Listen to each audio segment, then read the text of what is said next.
From their humble origins, role-playing games have grown to become a massive part of gaming, which is no doubt a testament to the possibilities they offer players with their vast, sprawling adventures. But alongside these traditional efforts, there's also the action role-playing game. With the many varieties of them on offer, there are plenty of foundational titles which might have slipped through the cracks, no doubt helped by the challenges of bringing games over to the West from the East in those early days. One of the series which managed to make that jump was Falcom's Ys, which happened to do so when brought over with a release for the Master System. This is Beyond The Scanlines, a series focusing on interesting games on classic computing and gaming platforms. Ys originally launched in 1987 for NEC's PC-88 computer, and also received ports to various other Japanese home computers thereafter. This Master System release was converted by Sega themselves and saw release the following year. It would also be the first edition of the game released to Western audiences. This may not sound like much, but this was still fairly early on in the scheme of things where not every release coming out of Japan would see release in the rest of the world. Of course, it's also worth noting that it's the era where if a Japanese game would see release in the West, its localization might not be particularly solid. Thankfully, that isn't the case here, as the localization for Ys is quite readable and really helps the game. At least outside of a few details. The most notable one for anyone who's gotten into the series is the name of your red-haired protagonist. Adol Christian is now rechristened Aaron Christian in this version of the game. For the most part, outside of Adol's name, with the other locations and characters present, I'll use their names as of this version in my commentary. It may not be entirely consistent, but I do dig some, though not all, of the other character and place names used in this version. And with that out of the way, let's get back to business. Ys takes place in the land of Asteria, a land which was once incredibly prosperous thanks to the silver found in its mines. But the land carries a long, deep history. And it's where Adol arrives at, having been washed ashore. Upon learning of the Tower of the Doomed looming in the horizon, he heads to the town of Minia, and this is where the game begins.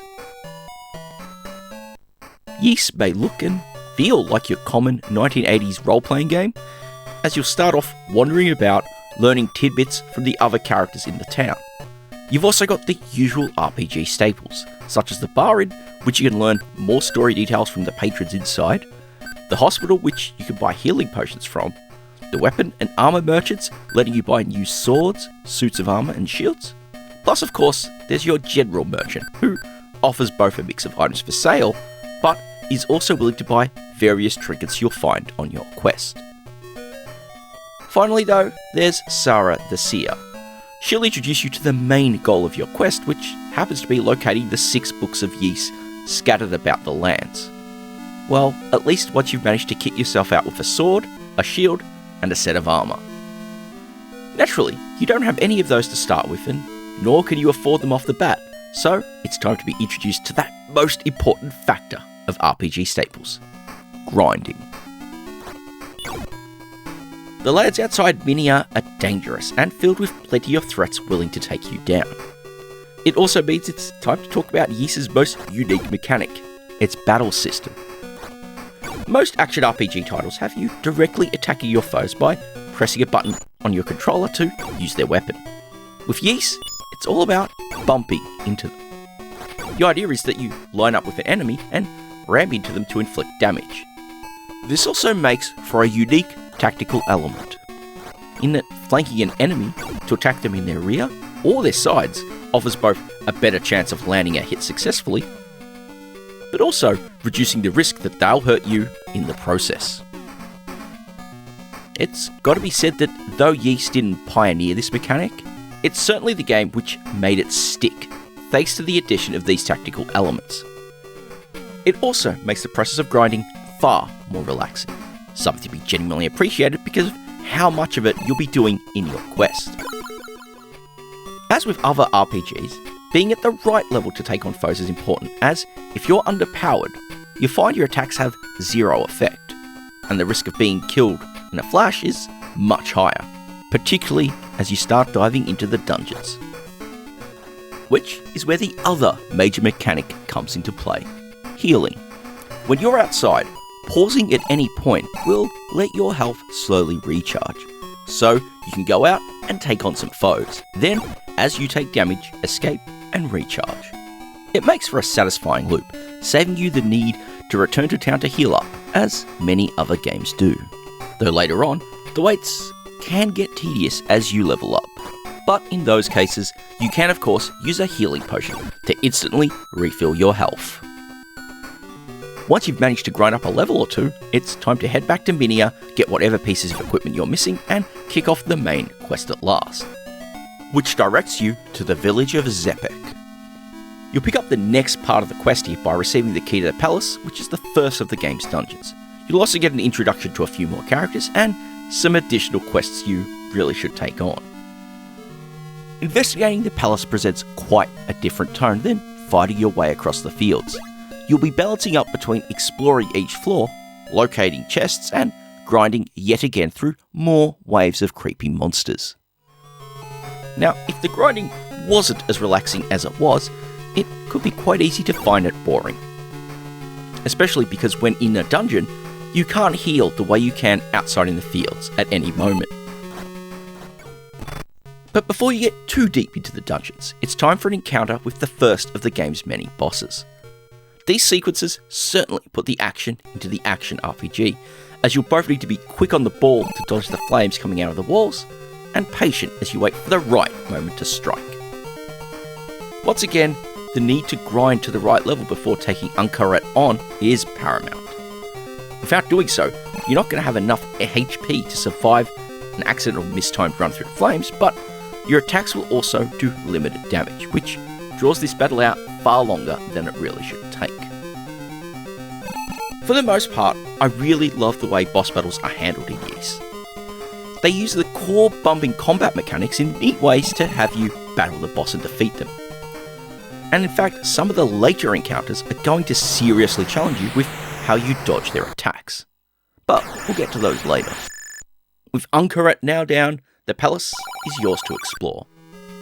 There is some backtracking, as you'll need to find a series of keys to unlock a number of places, including the prison, which brings another mystery to the fore. You'll also find some major items to pick up for equipment here.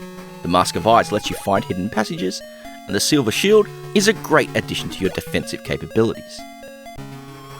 Of course, there's lots of grinding between you and the deepest depths, where the first book is held, and of course an opportunity to earn lots more gold to upgrade your other equipment, and the other items which the merchants offer for sale.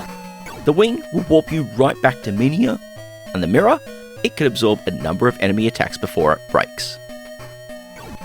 Truth be told, I never really relied on either of these, instead focusing my gold spending on upgrading my swords, armor and shields. The wing felt kind of unnecessary, especially as, unlike other games, the world isn't too expansive, so it's not hard to avoid getting lost. As for the mirror, with it only offering limited use before breaking, well, it really didn't seem like much of a benefit. Upon going through the depths and reaching the bottom of the palace, you'll encounter the second boss, Worm, and it was quite interesting to battle. As you see, I'm playing this on my PAL Master System, and the battle happened to be over incredibly quickly. I did have a quick play of it emulating an NTSC machine, and it was generally a tougher challenge. And that I happen to find most interesting, as a major tenet of Ys's design is that it's aiming to be a far fairer experience than many other action RPGs of the time offered, particularly looking amongst Falcom's other releases, like the Dragon Slayer series, which were notoriously challenging.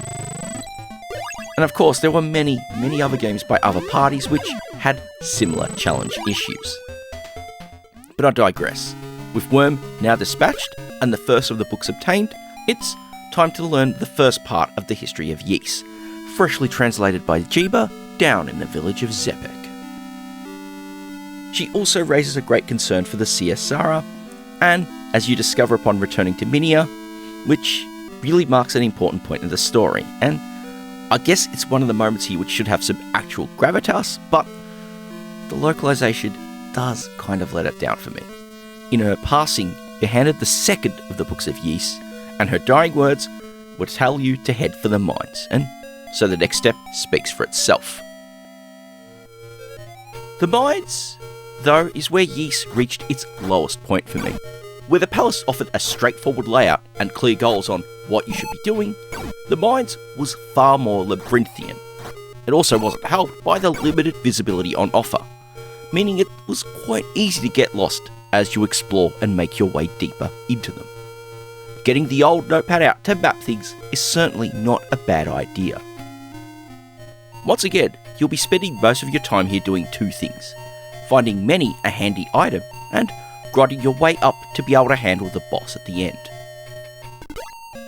This includes the silver armour, joining the silver shielded being the best piece of equipment for this part of the game, along with the seed, an important item to help locate the silver sword. Later on, you'll get the final two rings. The timer ring slows enemies' movements down, with the heal ring being incredibly useful in that it extends Adolf's health recharging to be available whilst exploring dungeons. These join the two found earlier, the power ring, which increases your attack power, and the ring mail, which improves defense.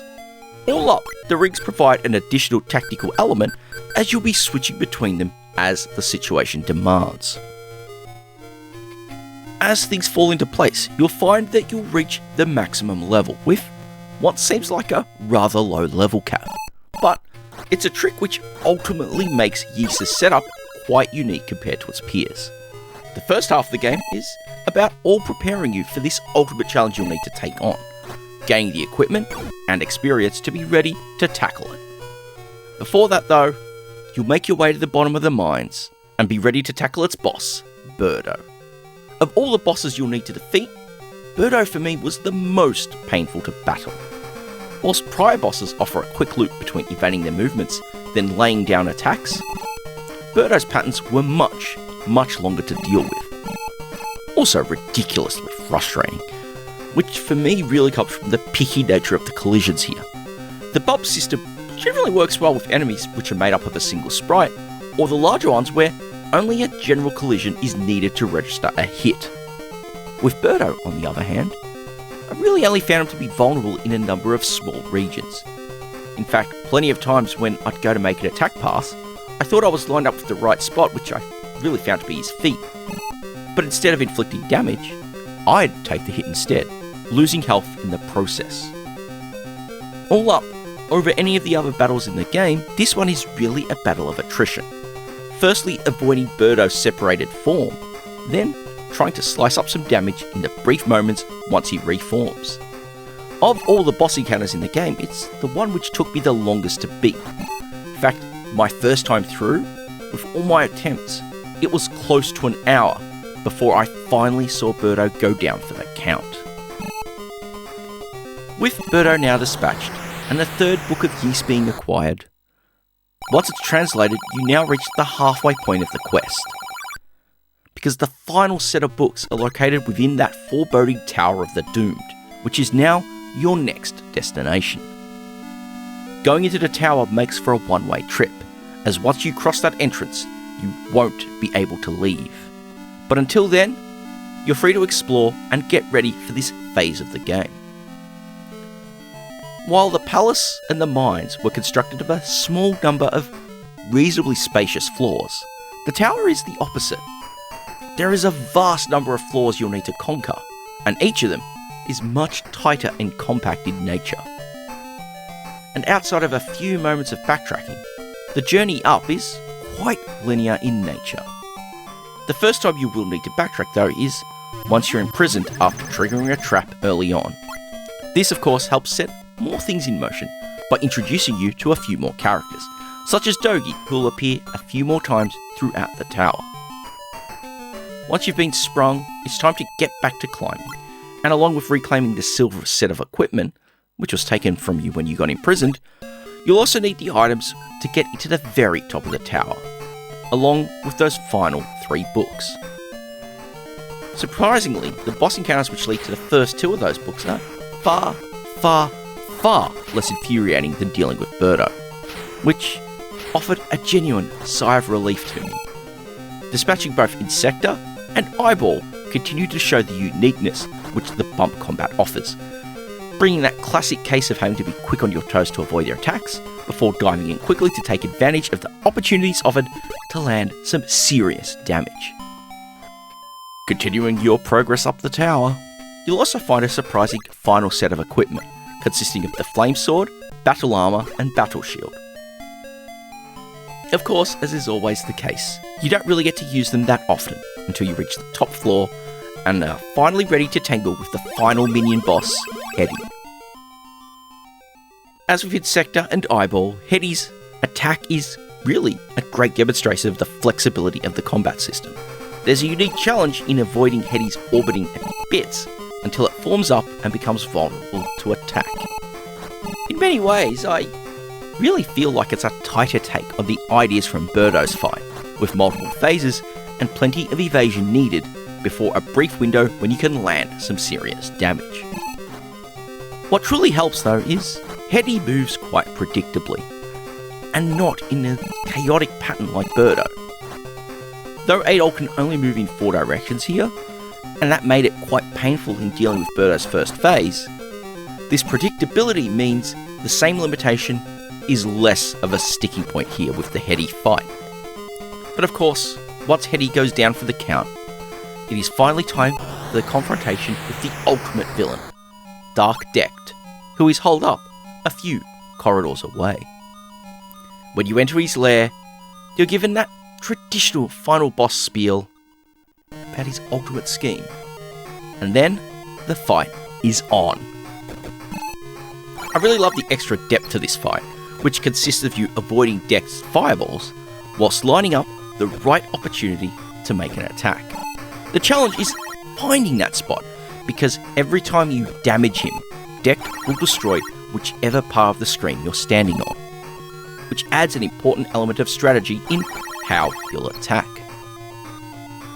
Rushing in randomly will result in you likely cornering yourself and not being able to land any attacks at all. Or worse, as in finding you can't escape the falling platform, leaving yourself falling into the void and ending the game. Once the final hit is struck and Deck collapses defeated, you'll obtain the final book, and upon reading it, it's time for the credits to roll and for you to enjoy the ending. It's genuinely rewarding. Adol will read the book, and upon learning of the complete history of Ys, is engulfed in a white light and ready to move on to his next adventure. The sequence is really well done here, some nice presentation and music, and of course a nice scrolling text. But let's discuss more than the game itself and talk about its visuals. The Master System's graphical abilities are used incredibly well here, with a bright colour palette offering detailed sprites and backgrounds, alongside great visual clarity without any risk of being confused by elements on screen. Where many 8-bit games would suffer from flicker or slowdown at times, I found Ys to be incredibly well polished, everything moving about on screen smoothly and, most importantly, glitch-free. If there was something I found a little underwhelming, it was the colour of the tiles used in the tower. Maybe it's just the result of how much of the game takes place there, but seeing that same set of grey walls repeated over and over and over again, regardless of being on the inside or the outside, did make conquering it feel rather repetitive. And it didn't really help with learning the place for navigation purposes. Once again, you're really desperately going to want a map here to help out with that. Onto the sound, and the soundtrack here doesn't offer a gigantic set of tracks, but what is on offer is arranged really well. From the more chill tunes when exploring a village, to the exciting action music in the fields, or those foreboding pieces used across the palace, the mines, and the tower. It all offers something to add to the atmosphere of Adol's adventures in an engaging, exciting way. The original compositions from Falcom's sound team at the time are incredible, and the translation onto the Master System's base sound hardware is solid. At least, with how things are for us Western players. As it does get interesting when you look at things with the game's original Mark III Japanese release. It offers support for the FM unit, and ultimately it offers something much closer to those original interpretations of the score. Whilst it may sound impossible for Western players to hear that interpretation of the score, options do exist to bring it over. Granted, some of those options will require usage of a flash cartridge or emulation, but through a combination of a patched ROM and a modified Master System or suitable cartridge for a Mega Drive, you can play Ys in English with that FM soundtrack. All the great music and visuals would be for nothing if the game didn't control or play well, and thankfully that's the case here. The directional pad moves 8 all about, button 1 is used to back out of menus and used equipped items, with most of the other interaction driven using button 2, bringing up the action screen, selecting options, and so on. It's an uncomplicated interface for a game which plays in a fairly straightforward manner. Those menus bring up the usual set of screens to view your current stats, your inventory, change equipment, read obtained books, at least once you learn how, plus more importantly the option to save. For most RPGs, even action-focused ones, they tend to require you to save from a village or a safe spot. But in keeping with this tradition of fairness, Ys lets you save or load at just about any point in the game. Outside of boss battles, obviously. Offering 5 battery-backed save slots, there's plenty of room for a player to enjoy the game and keep enough rolling saves around in order to lose not too much progress if they happen to make a mistake and mess up. Which does sound rather trivial, especially today. But honestly, I seriously appreciate the effort taken in supporting this, especially as rival games at the time may have offered just a single slot in comparison.